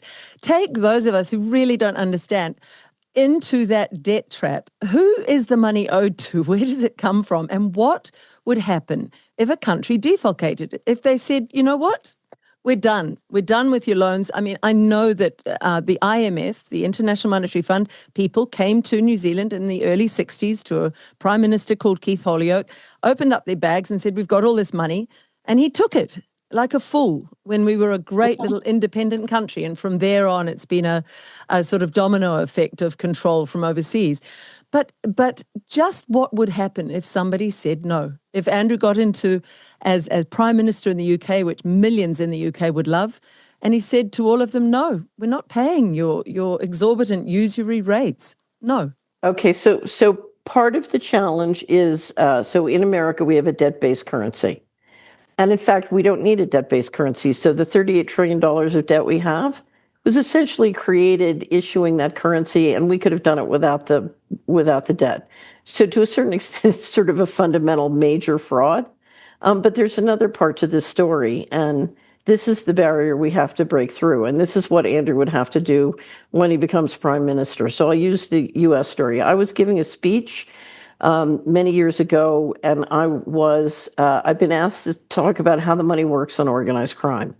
And it was meant to be a very light, funny description of Wall Street and Washington's dependency on all sorts of money laundering, including narcotics trafficking, all the different ones. We had just had testimony in Congress in 1998 about the Dark Alliance allegations, where the U.S. military and intelligence was bringing narcotics into Mena, Arkansas, and it was around the crack cocaine explosion. Anyway, during that testimony, a reporter I was working with was told by the Department of Justice spokesperson that the U.S. economy is the global leader in money laundering and launders at that time $500 billion to $1 trillion a year of all dirty money, which is now with financial fraud, it's a much bigger number now. But so I was talking to the audience and I said, what would happen if we stopped being the global leader in money laundering? And we had a little conversation. The goal of the conference was to help our society evolve spiritually. So it was a very spiritually interested and aware, well-educated audience. And they said, well, if we stop being the global leader, that money would go to Hong Kong or Singapore, and we'd have trouble financing the government deficit. So our taxes might go up and our government checks might stop. And that money would go to Singapore or London Stock Exchange. And so our IRAs and 401ks would go down in value. And I said, okay, let's pretend there's a big red button up here on the lectern. And if you push that button, you can stop all hard narcotics trafficking in your neighborhood, your town, your state tomorrow. Who here will push the button? Out of 100 people dedicated to evolving our society spiritually, only one would push the button. So I said to the other 99, why would you not push the button? And they said, we don't want our IRAs to go down in value. We don't want our taxes to go up, and we don't want our government checks to stop. So, which is to say, if you became the president tomorrow, your political guy would come in and say, the American people just spent billions of dollars to get you elected, and now they all want their government grant, or they want a contract, or they want their COLA. And you turn to your Secretary of Treasury and say, well, you got to be nice to the people who control $500 billion to $1 trillion a year of money laundering, the accumulated capital thereon.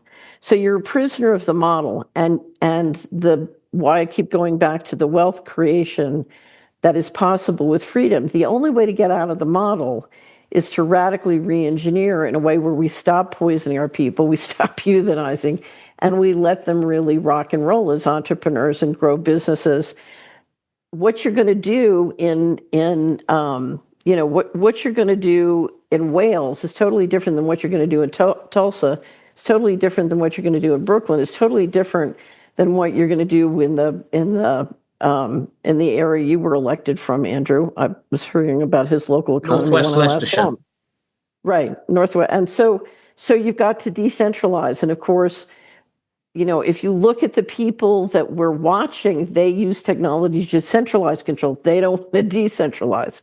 And so that's the tension here. And what Alex said about just going to the burning building and take your kids, we have to decentralize, but we have to do as much of it as possible by the just do it method, because the little secret sauce there is we can create wealth.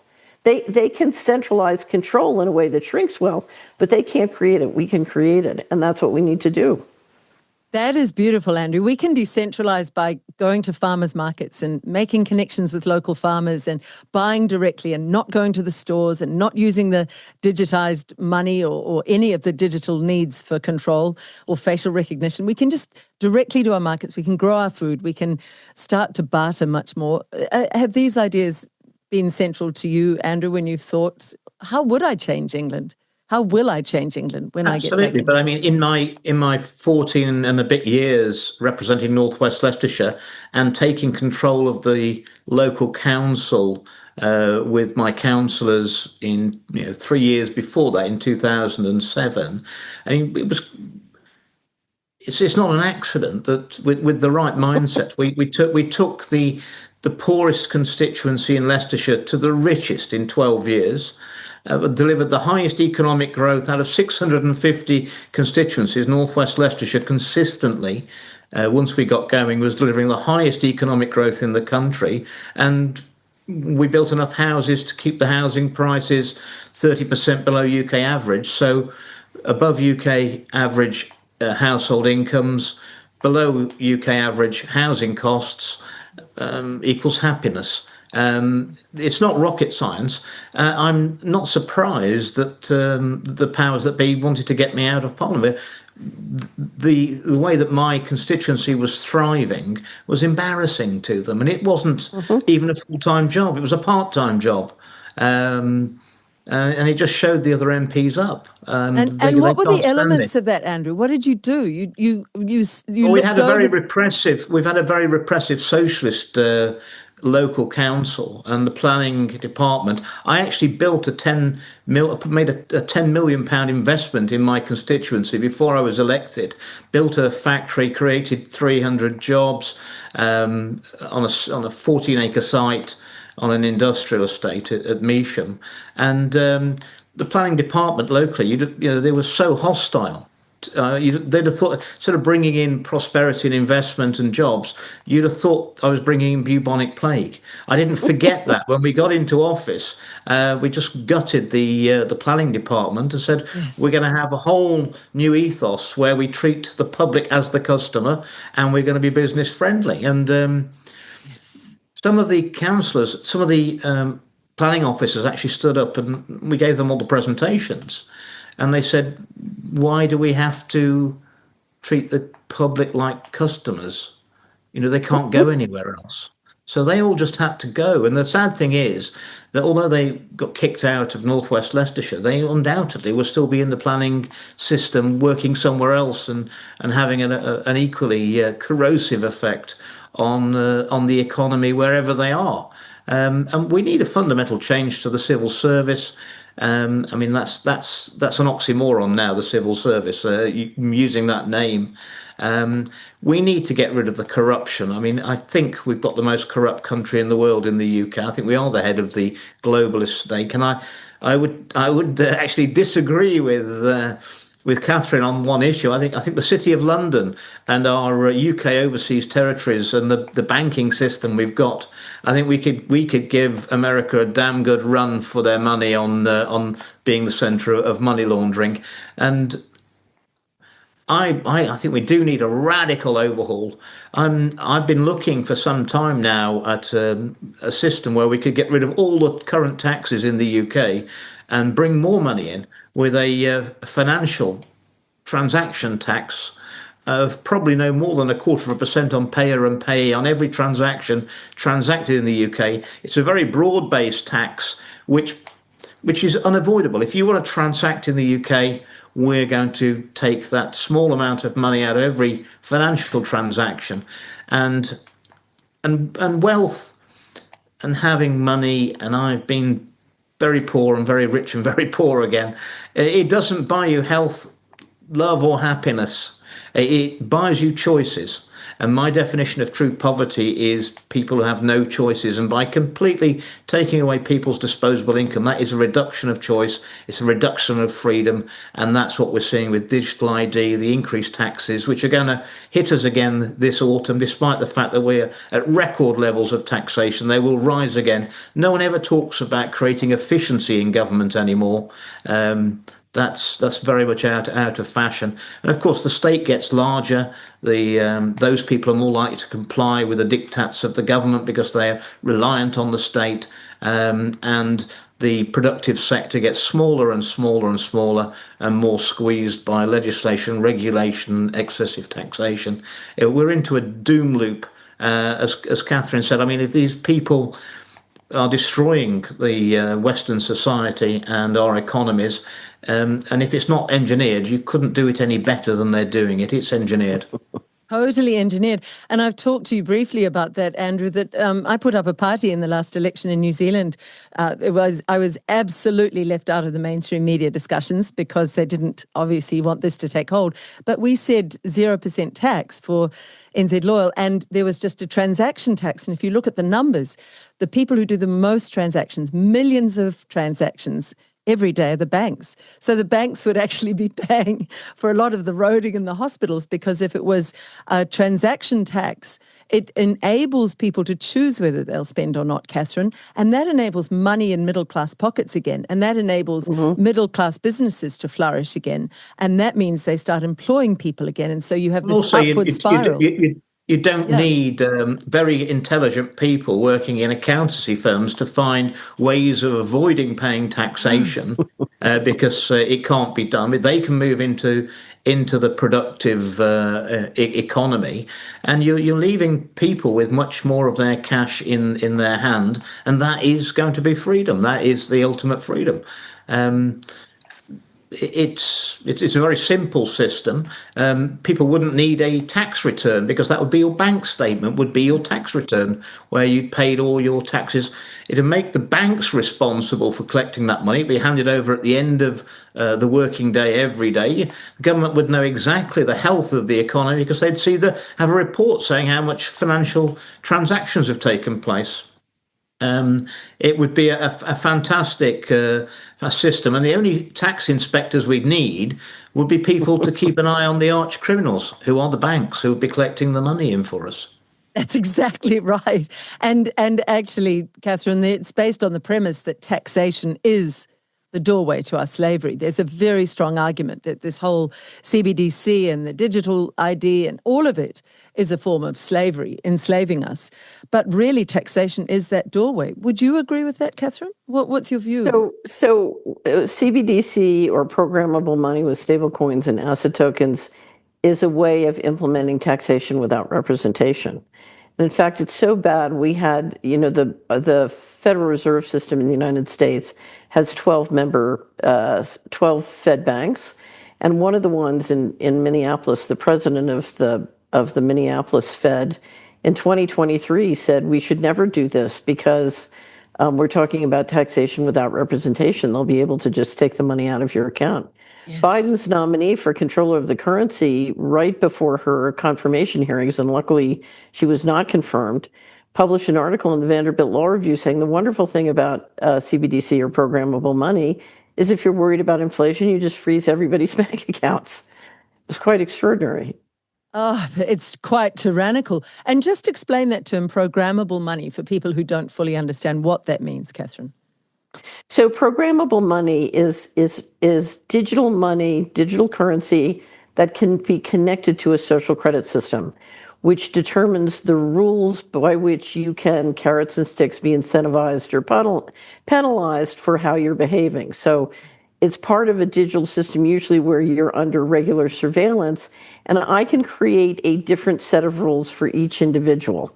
So, for example, let's say that I think Andrew ultimately can't serve the system well, so I can set him up to live a very lean life and hopefully be euthanized as soon as possible. Whereas if I think you can be very helpful, you're a talent, I want to run one of my companies, you're going to be allowed to have far more advantages. You'll be able to travel further.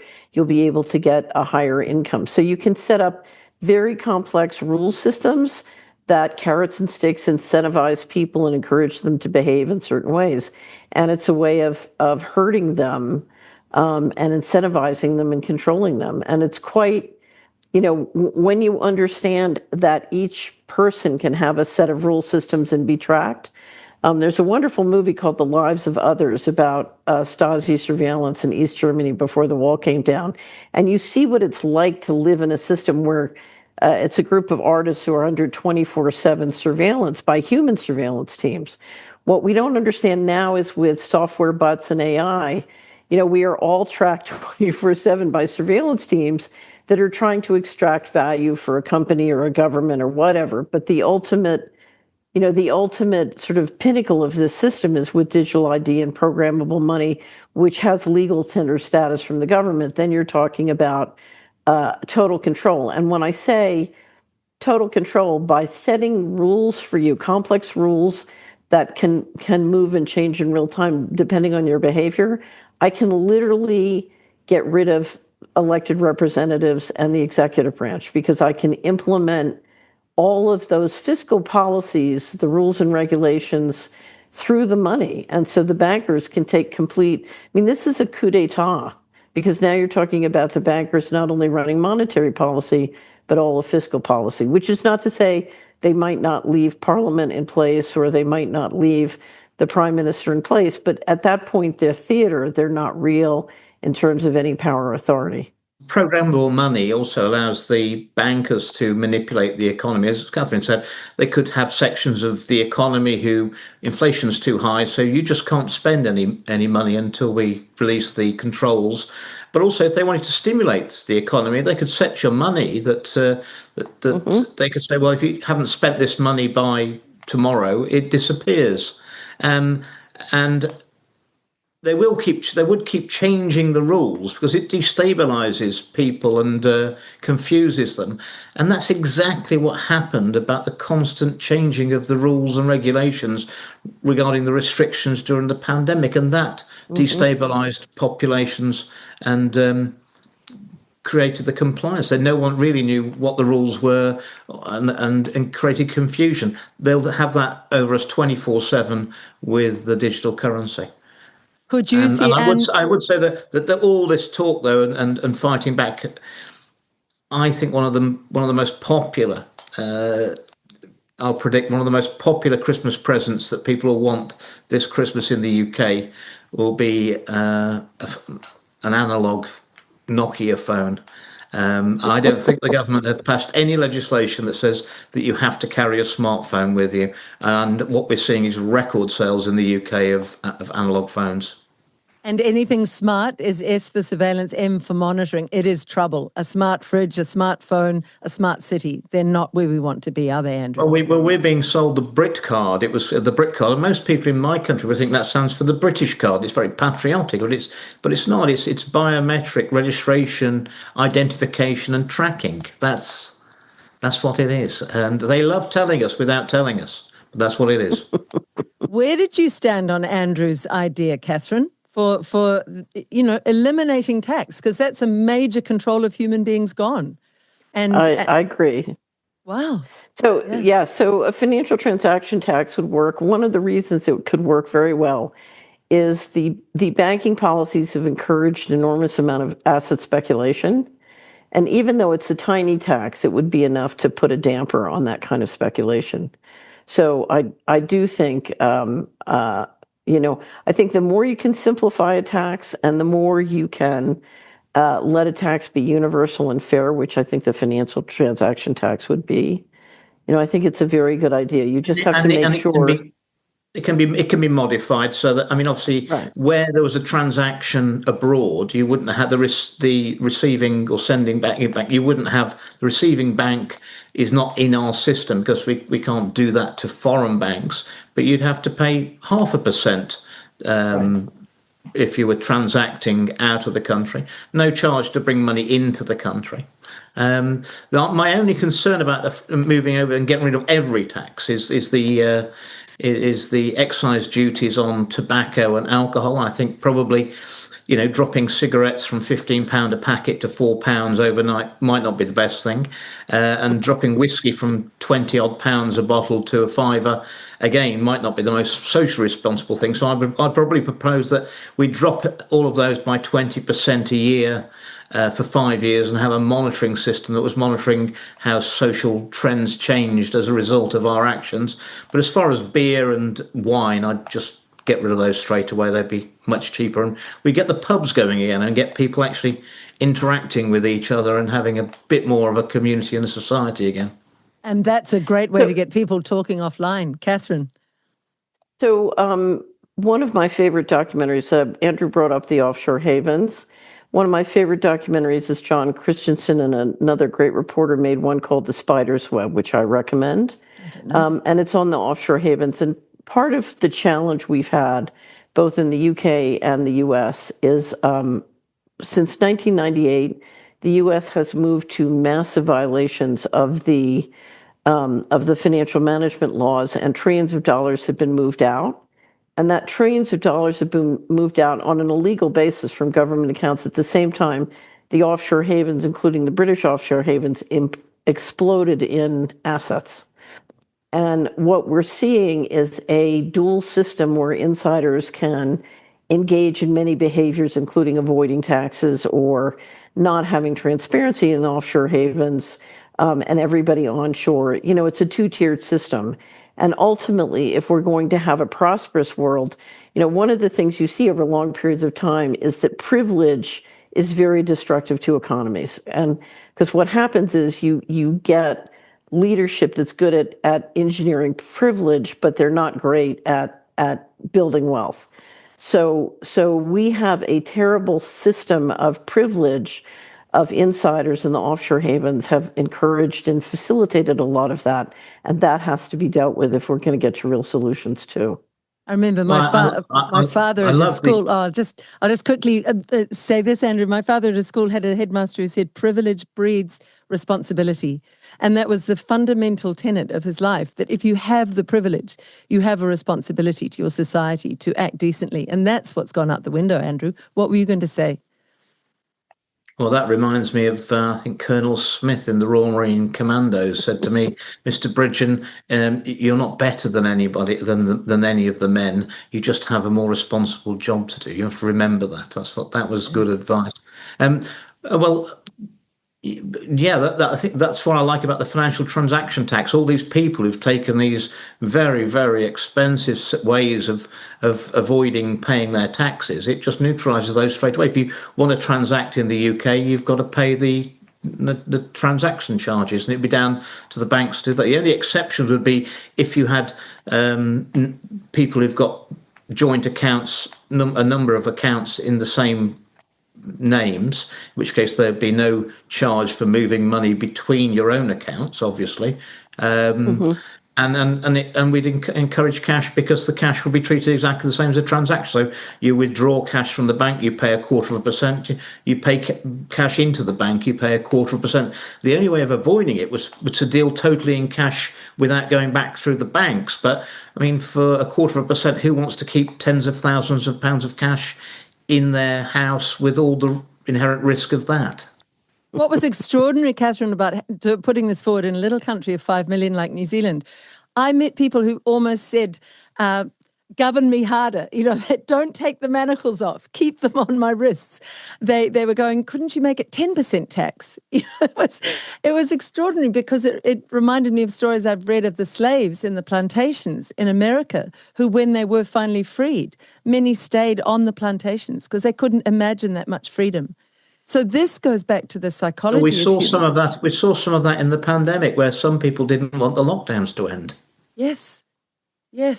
So how do we move humanity to a place where we, if you like, grow metaphorically from being children looking up to a government to tell me what to do, mummy and daddy? It's kind of that energy with a government to, no, you are my servants. I'm a fully responsible adult, and I don't need much governance, actually. I don't need any of you. I went on the television. Obviously, I wasn't banned then during the pandemic itself. And 2 points I said was that I felt that these government measures, I was shocked that the British people were giving up freedoms so easily, freedoms that took hundreds of years to develop, but they were giving them up on the stroke of a pen. And that I accused the government of infantilizing the public. They're treating them like children. And that's what they want. That's what they want. They want loyal slaves. Where did it come from in you, Catherine? Just that understanding, that adultness in you, that you're your own boss, that you drive your own ship, that people will not push you around and tell you what to do with illogical things. Was your father or grandfather, did they fight for your freedoms in the wars, or where was it with you? So, I have to tell you, because I think achieving what we're talking about requires turning off the neurowarfare.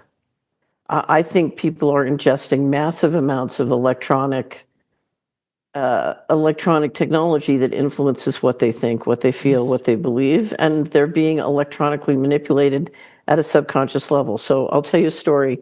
I told you, I overheard these two billionaires talking about entrainment technology and it scared me to death, because if you don't have your mind, if you don't have cognitive liberty, you have nothing. So that I came home and that was it for me in TVs. That was 1984. I gave away my TV. I wouldn't watch a TV. And then, I just started to read, and I lived without a TV, lived without a TV. In 2000, I did a speaking tour where I spoke in essentially every state in the United States, and then it was New Zealand, Sweden, England, countries around the world. And I would ask the audience, how many people here watch TV? And it was less than 10% in every state and every country. And I said, oh, that's my audience, people who don't watch TV.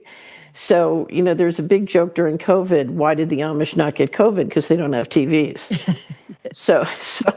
So I really think we have to we have to find a way to manage our interaction with media and electronics and smartphones and all these technologies.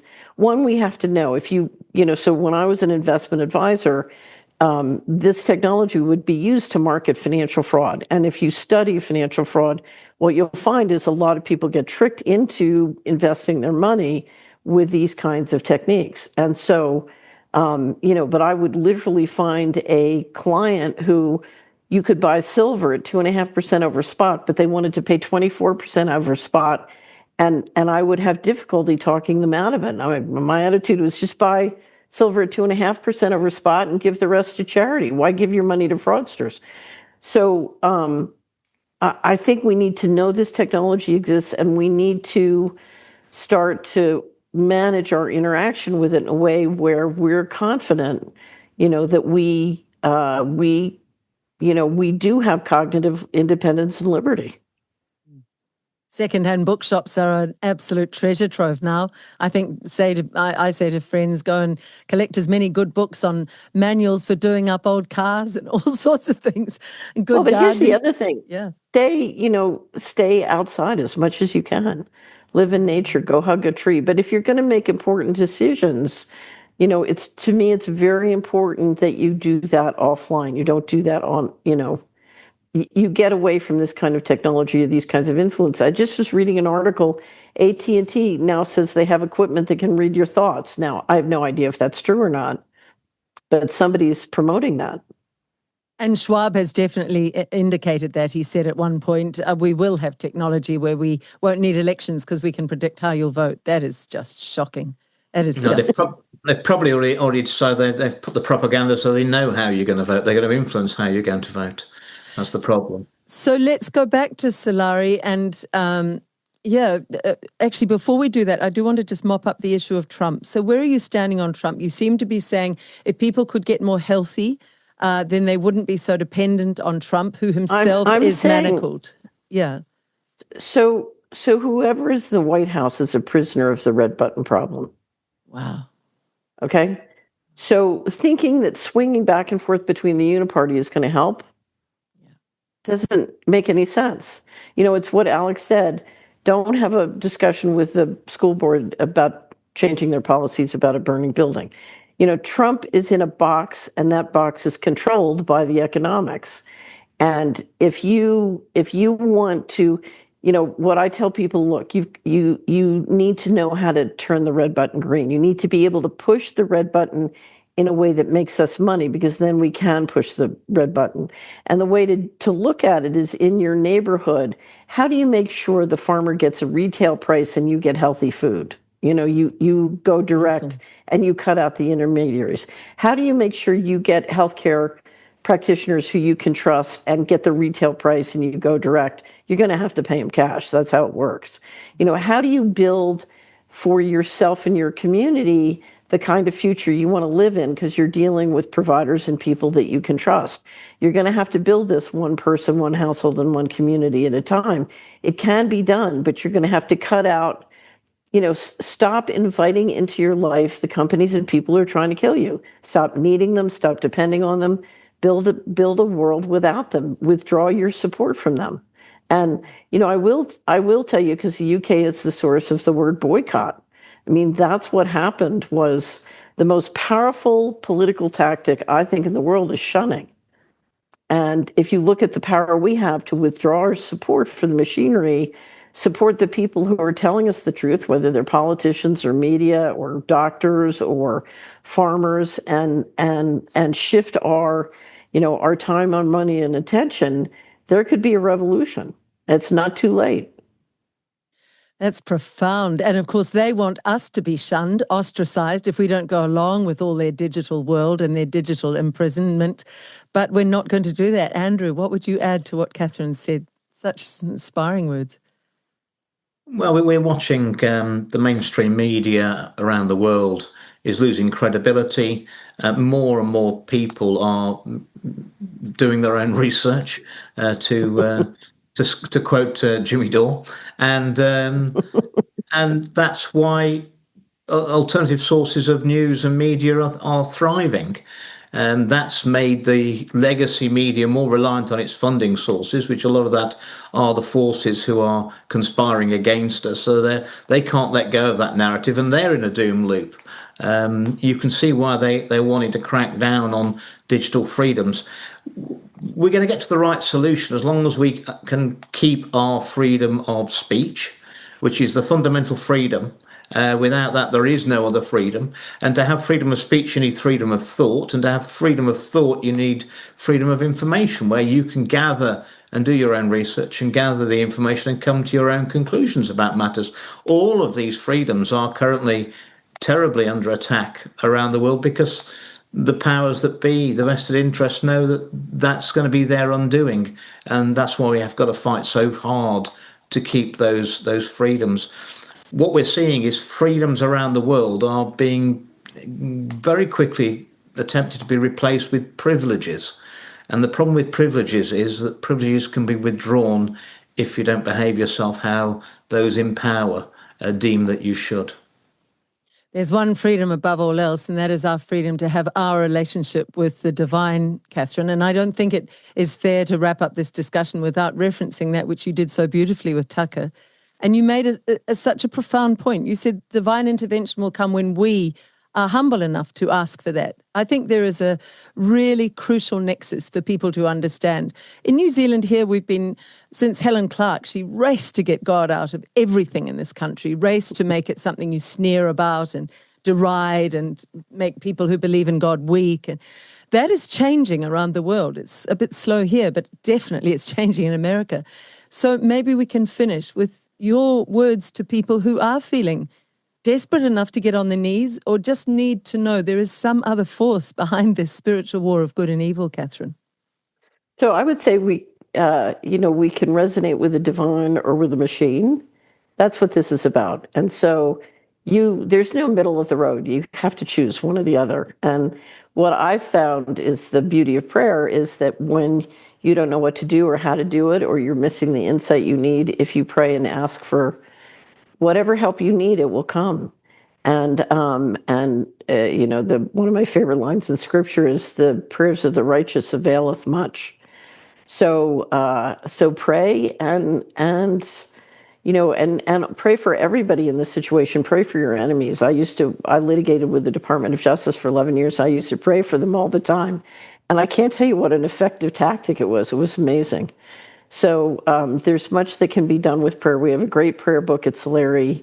You can download it in PDF form. We're happy to send you copies for free. We don't charge money for Scripture. And there's a wonderful prayer in it. I don't know if you and Andrew know it. It's called the Deer's Cry. And it was, St. Patrick was said to pray when he would come and proselytize in Ireland to protect himself from the Druids. And it's a prayer that I use for periods of adversity. And it does wonders. But we're in a situation where, your choice is faith or fear, and you have to choose faith. Faith is where you get your power and where we find each other and get our power together. And the machine tries to put you in a fear, and it's another reason to decouple and reject the machine. Anything that's putting you in fear is not here to help you find real solutions. And if we're going to invent real solutions together, we have to do it through faith. Which is redolent of Eleanor Roosevelt. Andrew, the final word to you. She said the only thing we have to fear is fear itself. And that's really carried me through, along with good will win over evil and the truth shall set you free, which is a line from the Bible. But Andrew, your final words today. Well, we are in a spiritual war. It's not about right and left. Those are the distractions of the uni party and the illusion of choice. It's about right and wrong. And many people have come to faith over the last few years, and that's because they've seen the evil that's being perpetrated against humanity, and they know in a universe of balance there has to be a compensating force, and that is correct. Prayer is very, very powerful. That's why it's banned in exclusion areas in the UK. Around various buildings. They're looking to expand it to other buildings as well, and that's because they are scared of us. And I'm very confident that God hasn't got us this far to desert us. And I've had some very, very personally hard times over the last few years since I spoke out, and that isn't God punishing me. That's God training me, and I thank Him for it. What an incredible talk. What an incredible ending. Thank you both so much. And Alex Newman, if you're watching this, it was an honor to have you in this discussion earlier too. Please would everybody share this everywhere you can. This is a discussion to really help wake people up who haven't wanted to look in so far. They will follow this and they will join us. Thank you both. God bless. Thank you. In the last part of this interview, Catherine Austin Fitz referred to a prayer which she called the Deer's Cry. It's also known as St. Patrick's Breastplate, and it's an ancient Celtic Christian prayer. It's a prayer for protection, and it invokes divine and natural forces to ward off evil. According to legend, St. Patrick and his monks were hidden from a hostile king because the king mistook the group for a herd of deer. That's how the name, the Deer's Cry, has come. The prayer seeks protection for the body and soul from various physical and spiritual threats. It is a prayer that seems appropriate at the end of this discussion of this grave threat to humanity's freedom. And we're adding it because we felt it's important to offer it as a way to find your own inner strength to stand up and say no to this digital prison which the globalists are trying to force on humanity around the world, to find the courage to say no, to find the strength to ward off their evil, and to know that there is protection there if you are willing to ask for it. So here it is, the Deer's Cry. I rise today through a mighty strength, the invocation of the Trinity, through belief in the threeness, through confession of the oneness, of the Creator of creation.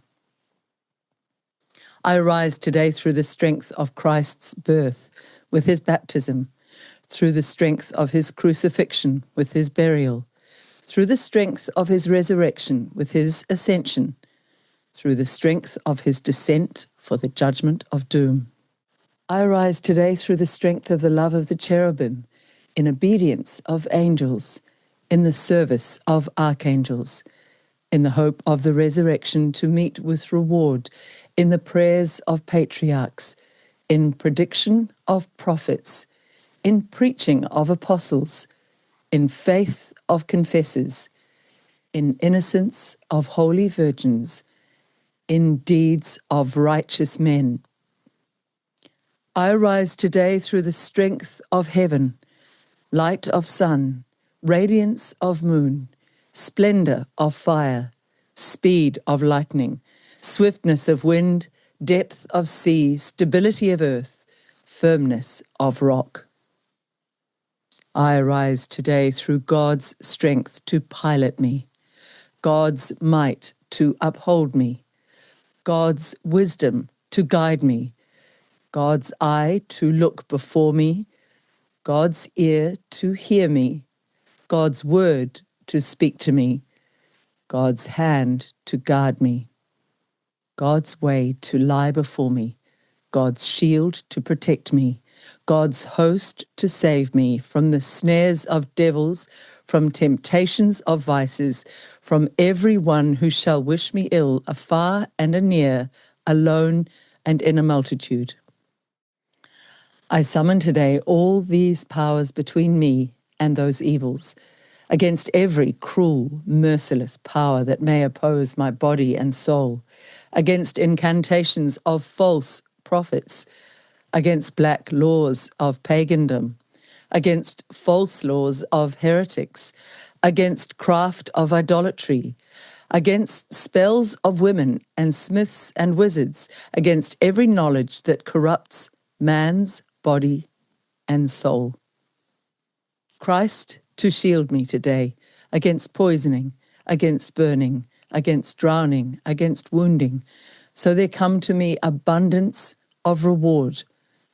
Christ with me, Christ before me, Christ behind me, Christ in me, Christ beneath me, Christ above me, Christ on my right, Christ on my left, Christ when I lie down, Christ when I sit down, Christ when I arise, Christ in the heart of every man who thinks of me, Christ in the mouth of everyone who speaks of me, Christ in the eye of everyone that sees me, Christ in every ear that hears me. I arise today through a mighty strength, the invocation of the Trinity, through belief in the threeness, through confession of the oneness, of the Creator of creation. The power of that prayer is incredible, as you can feel, as you can hear, as you can witness. And it is our connection with God which the globalists have most tried to break, along with our family connections and our community connections. But above all, they fear our having a relationship with the divine, a direct experience of and relating to the source of all life, to the divine. If you would like to hear a sung version of this prayer, we'll put it in underneath this interview. I hope this brings you great comfort in these challenging and difficult times, which, as we've heard today in this interview, we will get through, but not without some turbulence. I hope this prayer helps to keep you also calm as it does me.